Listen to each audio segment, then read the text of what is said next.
Hi everyone, welcome back to Uncensored. I'm Marien, your host from Yachts, Mermaids, and today I have Jessie Mendez. Hi Jessie, thanks for being Hi. here. She is the director of a mystery school for women called Wild Essence, and she's also a womb trauma expert. Yes, thank you. So you guys may be wondering, what the heck is Jessie doing here today, right? What does she have to do with yachting? And funny enough, Jessie just told me that she actually has a really good friend of her who has been a yachting for a long time now. And yeah, that was something I didn't know. So there's obviously definitely a thread there. And Yeah. the main reason why I have asked Jessie, I invited Jessie here today, is because, as you guys know, we've been talking and exposing a lot of the traumatic experiences that, crew in yachts are actually exploring or experiencing it. So we're talking about work harassment, sexual abuse, and all that stuff.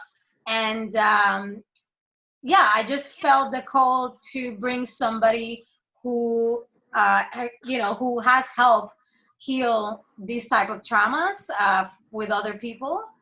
And yeah, and just kind of like talk a little bit about what we can do after we're experiencing that and how we can heal from that. And also, why are we getting ourselves in that type of situations, right? Because I think this is the number one questions for many people out there listening to these shows is like, why is this happening? Especially for the ones that are actually experiencing the trauma. Is like, why me, right? So Yeah. when you hear all this, Jessie, what's coming up for you? Overthrowing the patriarchy. No, basically, there's definitely a significant number of patterns that are ingrained in all of us that are perpetuating all of this, and it's obviously an atrocious thing to hear about some of the misconduct and the violence that's done onto women all over the planet all the time. And of course, I'm constantly experiencing the effects of that as women come to me after the fact and as they're navigating some of the challenges that can occur on the other side of those kind of traumas, like endometriosis and PCOS and infertility and wonky cycles and all the stuff that can happen when the body is remembering and recycling traumatic experiences over and over and over again. So I'm, of course, saying, well, I would love to get to the place where we can pull it before it happens, that we can actually start to re-educate society so that these circumstances are not as prevalent, and also re-educate women so that we know how to advocate for ourselves, how to stand in our power, and how to change the structures that need to change. So I think that's a really good point. And I believe that it starts with the individual, right? Because it's like we are the system, right? We're the collective, we're the society. So each individual, the more each person changes, then obviously it has the collective has to change. And I love the fact that you said something along the lines, how to prevent, right, the situations. Right. So Yes. what I have been hearing in the industry is that women are going through, and obviously I'm not saying men don't go through this. I'm sure there's many men that have gone through these type of situations, but I'm just going to talk directly about women because this is what I know. So a lot of women that have come to me, they have talked about, sexual harassment, sexual abuse, rape, work harassment, bullying. And the number one thing that I see across the border is that they believe somehow that these type of behaviors, these type of experiences on yachts is normal. So how can somebody prevent something that's normal, right? Or considered normal? Well, we have to recognize that the implications we're experiencing are proving that it's not. So when we see things like PTSD and all of the symptomatic responses to trauma that I just named, it's clearly not okay if it's causing these things.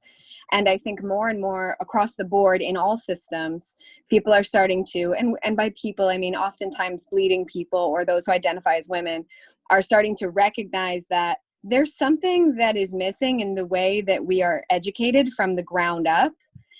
And oftentimes it comes through an illness or a trauma or something like that, that we go, wait a minute, something in the matrix is messed up here. So what's unfortunate is that oftentimes it takes that for us to see that it's not normal. And so it's up to those of us who have experienced these kinds of things to call out how much it's not okay. We have to be the ones that draw attention to the fact that, like, there are systemic problems here in the way that we're educated, and the things that we grow up understanding and choosing to and learning to accept. And as women, it's a series of things, from not wearing spaghetti string tank tops because it might make boys look at us, rather than teaching boys to have respect. Right. So it's those kind of systems that are creating a lot of these challenges in the first place. And it's also the repression of our voices from a very young age that makes us feel like we can't speak. But the work that we need to do internally with ourselves is what builds up the strength to be like, hey, no, not going to tolerate that. Okay, thanks, bye. Right. You know, these kinds of things that will immediately start to reshape and kind of set people back a little bit, like, wait a minute, did she just say no to something that I thought was okay, or things like that. My friend actually who works on yachts was specifically reading a book called Misogyny on the boat with a group of guys.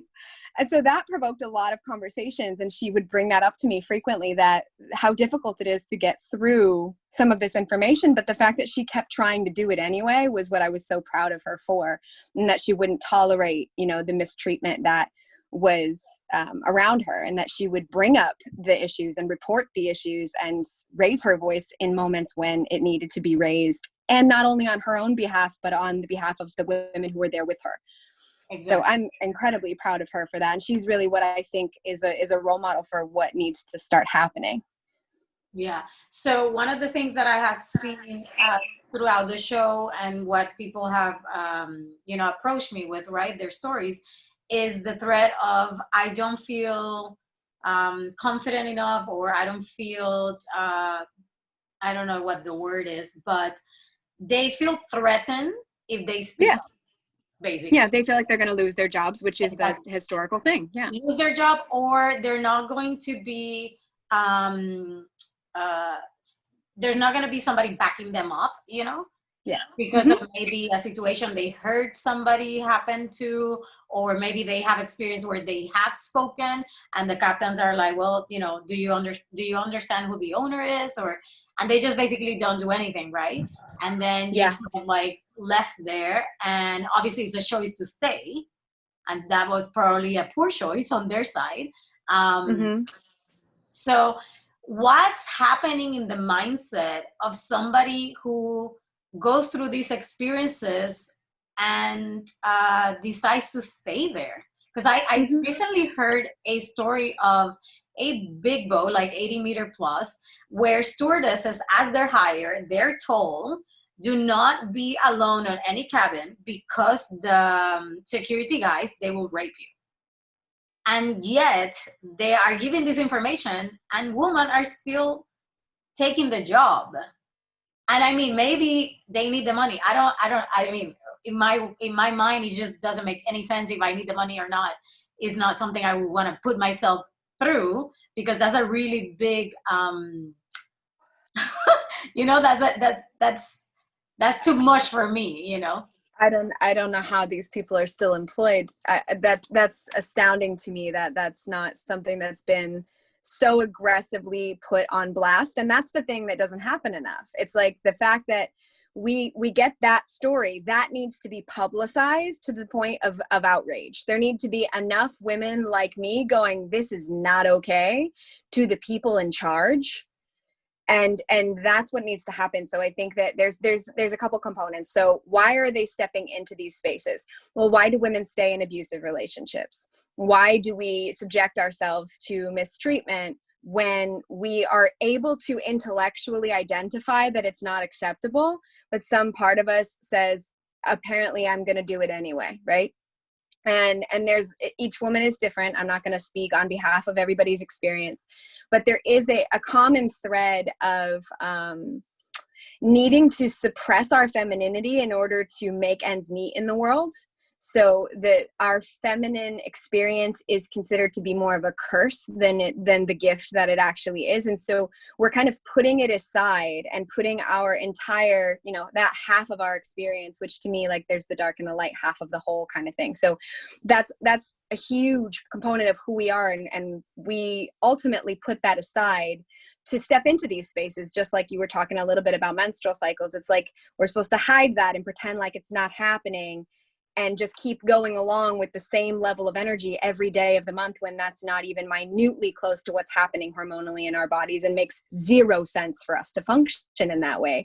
And we are not designed to function in that way. And so what happens is it's a repression that we're doing to ourselves that's saying, for some reason, I'm going to allow this, whatever the reason is. And a core need for women on the planet is safety and stability. And sometimes we will compromise our bodies and sacrifice our honor on behalf of that safety and stability. And that's a challenging thing to navigate internally. But there is very often a piece of us that doesn't believe we're worthy of more respect than that. And that's really hard. That's a hard piece, and it's in most of us in some way or another. And in many of us, it's not just that we don't believe we're worthy, it's that we believe our output in the world, what we do, equals how worthy we are. And so if we are trying to create a stable life for ourselves, if we're trying to make those things happen, we could potentially put ourselves in dangerous situations because we think that that's going to gain us the stability and the safety that we need in the world. And we will compromise our dignity, our honor, and our needs, because that's just the world, how it is kind of thing. And I did air quotes that you can't see, but that's just the way the world is kind of thing. And that's the stuff that we have to stop doing, because if we don't stop doing that, then we're feeding the monster. We're feeding the system that's perpetuating this conduct, rather than going, wait, what did you just say? You said that if I get on if I sign on to this employment position, you're telling me that I will be sexually assaulted. Okay, everyone in the world's about to know about that. Right. Thank you very much for informing me. So this is one of the things, and I talk a lot about, we gotta speak up. Like, we cannot continue to hide. And it's not about shaming men or shaming the perpetrator, because everybody has a role in this world. But if we want to change, and I feel like more than it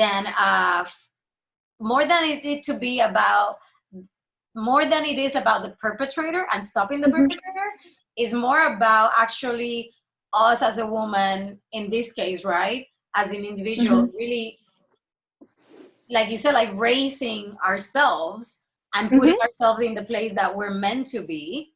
So this shit stops. You know what I mean? So it's like, so we don't need this role anymore, because we already are where we need to be, So it's like, right now, in a way, we do need that perpetrator, because we still need enough push for people to speak up, which is so up. It's really unfortunate, because the doorways to so much growth is through a very painful, oftentimes traumatic experience, that we go, oh, wait a minute, everything about this is not okay. And I would also say, in addition, that one other component to that perpetrator no longer having any fuel would be for those men who are capable of recognizing that there is an injustice happening around them. Those voices need to get louder.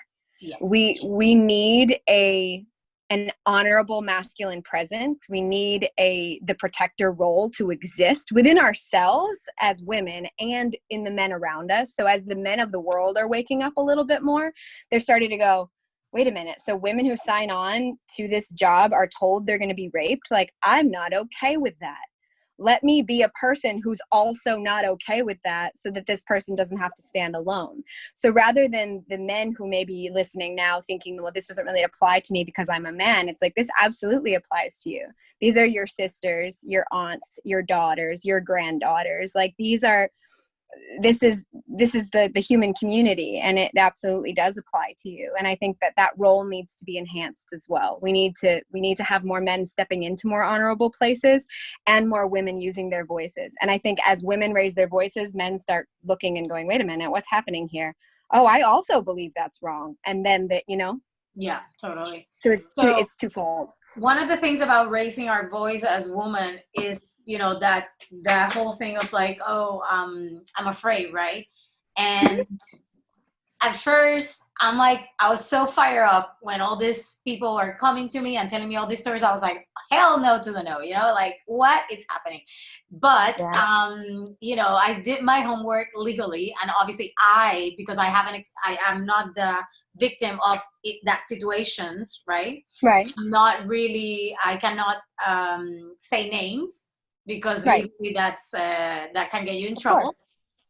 So obviously, if you are the victim of that situation, you're not going to get in trouble for speaking the name of the person because you actually went through that, and that's your own experience. But basically, I can't do it for you. Yes, I know.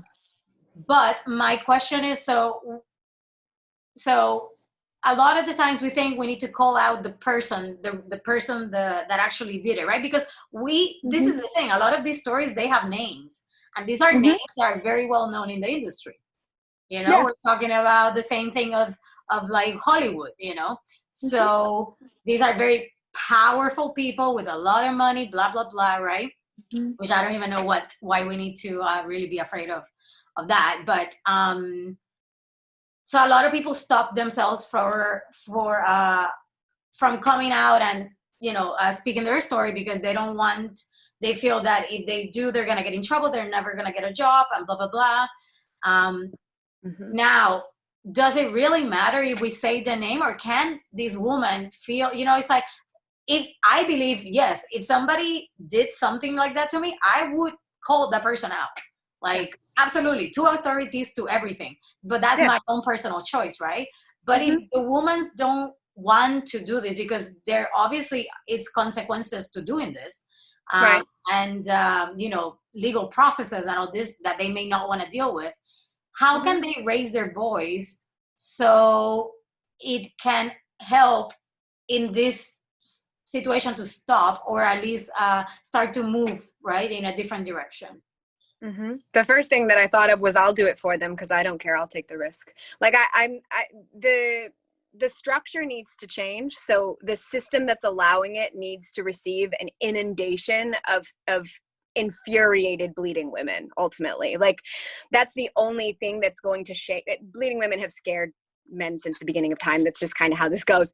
So there's a lot to that, and there's a lot that happens when there's strength in numbers. And I would encourage those women to reach out for support from other women. If they don't want to share details, that's okay. I have a group with like 1,800 women in it, and people share things like this all the time, and they're just seeking support from each other. And sometimes that support helps to build the strength that's necessary to make the claims that are necessary to change things. So I would say that the actual systems that are allowing this are that's what needs to receive the brunt of what's happening. So yes, it's the individual perpetrators are behaving the way they are because systems support them in doing so. Exactly. Yes. And so it's the systems and the systems are the same that educated them, that taught them to behave and to think that way in the first place. So what happens when women raise our voices? What happens when women gather together is systems start shaking and things start changing. And it's because we have the collective component of like, yeah, it's not just her, it's all these 75 other women too. And now they're standing together and looking at you, like that kind of a thing. Like, you're going to tell all 75 of those women that this is an insignificant situation.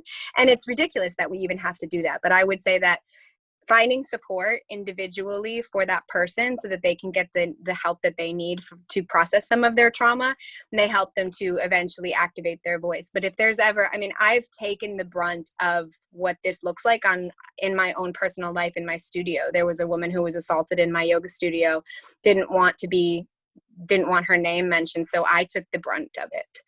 And that's something that I've done on countless occasions, where I've put myself in the line of fire just because it needs to be handled. And it needs to be something that we're not afraid to speak about, because that fear is perpetuating it. That fear is remaining silent in the face of something that's not okay. And we can't let that keep happening. So I would say that the systems themselves need to feel the thunder. That's something that there are a lot of people that are not okay with this. And I really hope that any men who hear this, who are irked by it, who imagine this happening to their daughters, will also go, whoa, like, I want to have a place alongside these women who are speaking, rather than be someone who was silent while it happened. Yeah. No, I totally agree. And there's so many things, and this is one of the things that I don't know, there's so much happening in my brain right now. Two things that did come up for me while you're talking is, one, how can these women heal from this, right? So they can actually empower themselves, and then hopefully be that voice that really the industry needs, and not just the industry. What we do for ourselves, for everybody, exactly. And because this is not just happening in yachting, this is just the audience that we're, the industry that we're in right now, or at least myself and the other girls that are watching. But yeah, how can this woman, you're a womb trauma expert, so how can they start moving towards that? Because a lot of these women go through these traumas, and then they go to psychology and psychiatry and counselors and I don't know, whatever Western stuff. And 3-4 years down the line, they're still traumatized by it. And they're haunted by it. And they can't live a normal life. And they have never been able to go back to a boat. And it's like, obviously it hasn't healed. So you do it very differently. So tell us a little bit about that, and how do you, how can they actually, start healing? I will say the one thing that I believe in with absolute certainty is that healing is a lot more of a spiral journey than a linear journey. We do kind of cycle through many different seasons of cultivating more and more grace as we're moving through the layers. It doesn't just miraculously one day it's gone. There are many, many layers to experience. But what I will say is that I have much respect for neuroscience, and I do very much, I take a lot from some wonderful psychological theory, and there is also a lot within the realm of somatics and polyvagal theory, and how our body remembers information. And when our cells remember information, and the information is traumatic, and then there's this kind of like stunting that happens where the energetics of that experience, or the memory of that experience, doesn't get a chance to actually have its completion because something horrendous happens. And then when that something horrendous happens, the body produces a ridiculous amount of stress hormones. And then PTSD ultimately is like reliving that over and over and over again. Like your body thinks it's still happening again and again and again. So even if you comprehend what occurred, even if you've come to terms with, yes, that happened, it's no longer happening, your body doesn't believe you. So what has to change, in my experience, is that the body needs to feel safe again. And that's what every woman has always ever longed for, is to feel safe. And so creating that safety can be a series of ritual practices that bring you back into connection with parts of your body that you may have cut off or numbed. For example, I do a lot of work within the actual space of the womb, which is all of the organ tissues that are within the pelvic bowl. So the uterus, the ovaries, the fallopian tubes, the vaginal canal. I choose to use the word yoni because the word vagina actually means a sheath for a sword, which is not something that I subscribe to. I don't believe that my body is a covering for someone else's body. I believe that it's my own. So I choose a word that means sacred portal instead. So that's my choice of language, just for context. So I'll do work around de-armoring the yoni, because we store a lot of trauma there, especially when there is a rape involved. This can actually translate into a lack of sexual drive, a lot of different kinds of sexual issues later on, as well as cervical issues and things like that that can happen. The tissues themselves actually store memory, and when we like cut it off and disconnect. So that can look like yoni steaming, womb massage, breast massage, ritual practices that just call you back to nature. And so that you're reclaiming your own sacredness and knowing that nothing can be taken from you, that anyone who wants to can try, but nothing can actually be taken from you, that your sacredness is yours and will always be yours. And so that process is a returning to nature and to recognizing your own cyclic rhythms are mirroring everything you're seeing around you. And you start to become kind of astounded at just how connected you are to it. And the more sacred you see yourself, the more you begin to honor your own experience. The more you disempower those traumatic memories from having a hold on you. And when they do arise, you have practices to navigate them. You have plants that are medicine that support your moment where you're experiencing that anxiety or a chest tightness or constriction in your womb space. And you have plants that support that process, or you have a steam that supports that, or you do a dance that helps your body to move the energy as it's coming. Or maybe you go outside and you scream because you just need to move the energy that you didn't get to move in the moment when you held your breath and didn't let anything come out. Or you just say no a lot of times until you've said no the amount of times that you needed to. And all you have to do is say it to a tree. You don't need, and it's about moving the energy so that you get that experience that you needed that you didn't get when it happened. And there's definitely tremendous ways that I support women in this. I educate about all the different types of tools that you can have in your box, and I support them through that journey if it's something that they're choosing to do and they want consistent support through that, so that we can customize what they're doing so that it makes sense for what they've experienced. So that piece, as well as leaning into sisterhood and leaning into other women who have experienced similar things, that's a huge cathartic component. But it is a personal journey of recognizing that just understanding it in your head isn't enough to actually let it move through your body and to reclaim your body as yours when these things are occurring around you and when you feel powerless. No, it makes sense. I mean, I believe that trauma stores itself in the body, so you have to move it, enable to release it.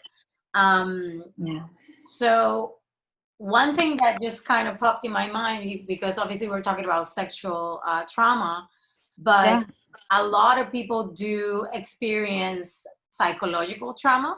So I had this one stewardess come to me and said, he never touched me. He never touched me. But it doesn't matter. He said so many things to me over and over. It was like this pervert person, right? And it was like just constantly telling her all this. And she went to the captain and she said, okay, this is happening to me. This guy, this man is doing this. And the captain said, well, has he touched you? And she said, no. And he said, well, I can't do anything. And I was like, okay, well, that's not okay. Yet, obviously, that was her choice to stay in that situation because she could have left. I agree. Yet, she stayed in the situation until she couldn't take it anymore. She was traumatized, and that's when she had to leave because she couldn't even function anymore. And even though he never touched her, she is absolutely traumatized. Yeah, absolutely. Because it's psychological warfare. Yeah, absolutely. And this is similar to narcissism in abusive relationships, where a person is gaslighted or made to feel small or made to perceive their experience in a way that is distorted from reality. And what starts to happen is, if any of those things that were said become something that person then hears so many times that they start believing it about themselves, whatever it is, or they start seeing themselves in the way that they're being seen, then they can have a massive crisis surrounding their identity as well. So I think that has a lot to do with what is occurring. And there's a lot that person can do with reclaiming their voice. The things that they did not say to the person who was speaking to them need to be said out loud. And there's a lot of that has to happen. And I think that it's a matter of not just that, but did anything you heard is it something that you already believed about yourself because of society teaching it to you for as long as they did, like that you are a sexual object or something like that, in the way that it was constructed, the sentences were constructed. And it's like, that is something that we adopt into our role. And so because we accept it in some tiny way, it hurts even more, because some part of us is like, yeah, that is all I am. And that's what needs to be rewired. And again, it comes back to the same practices of honor and recognizing our worth in a really deep way. And that is a journey into what it really means to be a woman, and what it means to have those kinds of power and rhythms that have been repressed by all of the last 5,000 years, for sure, if not before that as well. Yeah. And so I think it's a lot of what I think is interesting about this is it traces back to like the burning times and the witch trials, because there's a lot of remembered information from our ancestral lines that this is not me being woo-woo. This is epigenetic science. So you're welcome to look it up for those who are like, I am a woo-woo, but I also bring the science always along with it. So you remember things through your blood, just like your eyes are the color that your ancestors decided with their blood that your eyes would be. You also carry memories of theirs through your blood, and you carry emotional information. And so if there was a ton of repression of voice of the women in your line, you may find that it's unreasonably difficult to speak up in those moments. And that is not something to just say, well, it's just going to be like that, so I'm going to leave it that way. That's something to take back on their behalf, for all of the women whose generations and generations couldn't do those things. Yeah. So it is similar. I would recommend the book Witch by Lisa Lister. I love that book so much because it talks about those things. It talks about the burning of women for being powerful, for having a voice, for not following societal norms, for doing things differently, for being healers, for being midwives, for working with plants, and we learn a lot about why we might remember our experience so with so much tension around our throats. Mm-hmm. And another interesting fact about that is the throat and the vaginal canal are very intimately connected, just as your jaw and your pelvis are very intimately connected, because they come out of the same cell while you're growing in utero. So the jaw experiences what the pelvis experiences and vice versa, and the yoni experiences what the throat experiences and vice versa. So that's why we need to make so much sound during like a birthing process or through orgasm or whatever it is. And that's also why when there is any kind of sexual trauma, the voice is even more repressed afterwards, because they're related. And so things like just making sound and singing and things like that, which used to be a huge part of our cultural awareness as a human species, can be really medicinal for a person who didn't feel like they got to speak up the way they needed to, in taking back power over their experience and their sovereignty, their right to be a whole person who chooses what they allow in their environment wholeheartedly. And I think when we have things like that happen, we stop allowing a lot of things to be in our space, and we start standing up against those things. And this is not to shame any women who are continuing to subject themselves to this. This is not to say you should be stronger. This is to say, I hope that you find the tools that will bring you into a place that is so powerful that you only tolerate what honors you so deeply. And that's what you choose because that's what you deserve. It's not to shame the fact that you haven't spoken up. It's to say, I see you, I get it, I honor you, and here's your power back. Mm-hmm. Like, it's right here. You get to take it. It's yours, and you get to decide what you tolerate. Well, exactly. I totally agree. And just me doing these interviews with different people, and them sharing their stories, I have had to reclaim and also forgive myself for not standing up for myself, not standing up for others, not speaking up when I knew that shit was not right. It's a whole process of grieving and forgiving, and then, like you said, reclaiming, and obviously today I stand in a place where I can say no.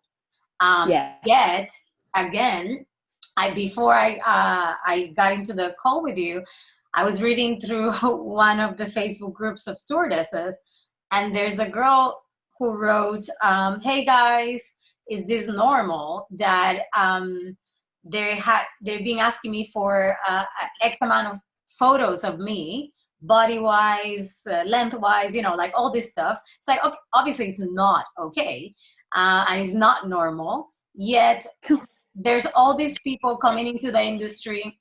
They're young women. They're like 20, 21. And they're thinking that, you know, this stuff, this type of things are okay. And thinking that, you know, being, if depending on your weight or your height, they'll hire you and all this. And to be honest, like I've been doing this for 13 years. Yes, there is that, but it's not the norm. You know what I mean? Like people have made it the norm because they believe it's the norm, but it's really not. So I just wonder. Double standards. It's double standards. Ultimately that's what it is. It's the idea that women, in order to be considered for this position, have to submit this stuff that would never be submitted by any men that were applying for any similar or parallel position whatsoever. So that part is really awkward. But what comes up for me is it really, you know, isn't the industry just a mirror of what we internally haven't really dealt with? You know what I mean? Because 100%. What I see a lot is like, poor me, the industry is bad. This is happening. Yeah. Yet we're still in the industry. Yet we're still, you know, more people are coming in the industry. And yet not many, if any, women, and I'm talking women here, or men actually, have actually said, you know, actually, this is not just yachting. This is something within myself. Yeah. So how, for those who are ready, you know, to stop blaming, for those who are ready to reclaim, for those who are ready to understand this exterior is just a mirror of my internal world. Yes. What's your advice for them? I'm a constant believer in microcosm, macrocosm. So everything we're looking at around us is absolutely reflecting what our internal environment looks like. I definitely believe that's what we're seeing on a global spectrum right now. So when you're experiencing a circumstance where, for example, the industry is sizing you up, is that not what we do in the mirror every morning? Is that not the way that we pick ourselves apart with the creams that we buy and the injections that we think we need and the cutting that we think we need and all of those things? And this is not to shame anyone who believes that is enriching their life experience. Choose what you choose. But the feeling of needing to be more than we are is a feeling of unworthiness. It's a feeling of, as I am, I'm not enough. And if I believe that, then I'll believe that about everything in my reality as well. And with that fragmentation occurring, we're not able to do a lot of what we're capable of in the world. So what I would say is that start journaling every day and start naming the feelings that you have as they come up. And oftentimes we don't even know what a feeling actually is. A feeling isn't like, I feel like I think the world is weird. That's not a feeling. I feel frustrated. I feel angry. I feel insecure. I feel sad. And then actually starting to see what our emotional experience looks like will show us a lot about some of these patterns. And that's one of the beautiful aspects of psychology, is we start to see when we built those patterns as we were trying to figure out how to receive love when we were small. And so we can have compassion for where things come from, and also still be choosing not to let those things run our lives. I did a video today and I basically called them like an old toaster. It's like having an old toaster in your kitchen that doesn't work anymore, but you keep putting bread in it thinking that it's going to work. That's what these old patterns are. It's like you think that you're going to do the same thing you did when you were 3 years old to receive love, which is like, you know, perform or scream and cry or do whatever it is. We use the same mechanisms that worked when we were little, even if it's really an outdated program that doesn't work anymore. And if we are exploiting ourselves, or if we're putting ourselves in situations where we feel validated by the environment because we're receiving compliments or disgusting conduct, you know, like it could go either way. There is a part of us, there's a really great book that I think everybody should read called Existential Kink. and it talks about, it like flips everything on its head, and it's like some of the things that we think we hate are actually feeding some weird part of our ego.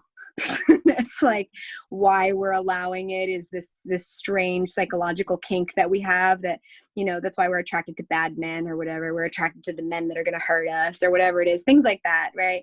And it's like that some part of us is eating something up out of that. We're getting some sort of weird validation, and we don't realize it because we don't know ourselves intimately enough. So right. The short answer is you need to know yourself.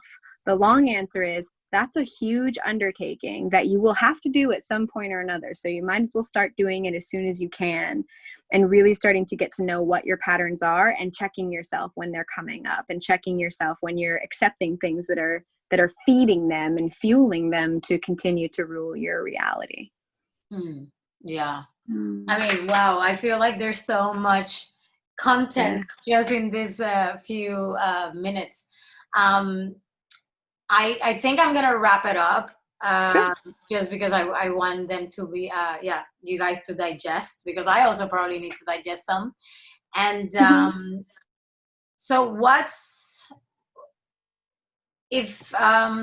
your, you know, if somebody is wanting to heal and move forward, and you know, they resonate with you, how can they reach out to you? How can they find you? So maybe we can get some help from you. Sure. I'll tell you one thing. The majority of the emails I receive, they start with a sentence that sounds something like, I don't even know what I need, but I feel like I need to reach out to you. Almost all of them start like that, because it's like the whole point is that you're not really sure what it is. You just can feel that there's something that feels off or achy, or it feels untended. And it's a mystery. And that's why it's a mystery school, because you're genuinely like, I don't know what this is, and I don't know what I need, but I feel like you know something that I'm not seeing about this. And I'm like, yes, okay, let me tell you all the things we can do. So email is my favorite way to connect. And then if you want to go further from there, we can just have a quick chat on the phone. So my email is howl like a wolf @wildessence.org, and you're welcome to send me an email, and just, you know, I'm the only one pretty much that reads them, and you're welcome to just be like, hey, so here's what's going on in my experience, and don't hold anything back. People give me lots of things all about their different situations, from their medical diagnoses to what they're experiencing sexually, to I get so many bleeding messages throughout my days, every day, all the time. So there's nothing that's too much information for me. You're welcome to just give me the whole rundown, and I'll give you my best counsel from there.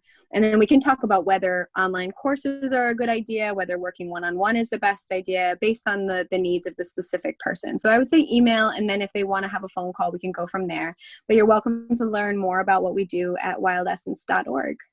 Awesome. And I will be, everybody, like below the video, you can click on all the email and the website, so you can check out what Jessie does and how she could potentially support you. And before we go, just something came up in my mind, and it was when somebody is experiencing some sort of trauma, whether it's sexual, non-sexual, psychological, spiritual, physical, in the moment, what is the one advice that you could tell them that they could do on their own to potentially help them to move out of that situation?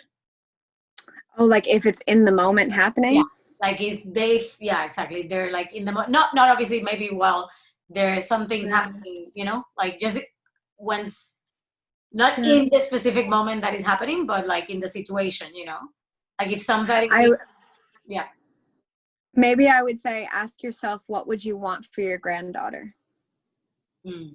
Have a moment where you're like, what would I want if this was my daughter? What would I want if this was my granddaughter? And then be the woman who would set that example in all the possible ways. So if that means that, you know, when the story is told, that it's told that you were kicking and screaming, and that you were brave, and that you fought, then that's beautiful. You know, like if it, you know what I mean? Like really think about, like, if the story were told to my daughter, if the story were told to my granddaughter, what would I want her to hear of me?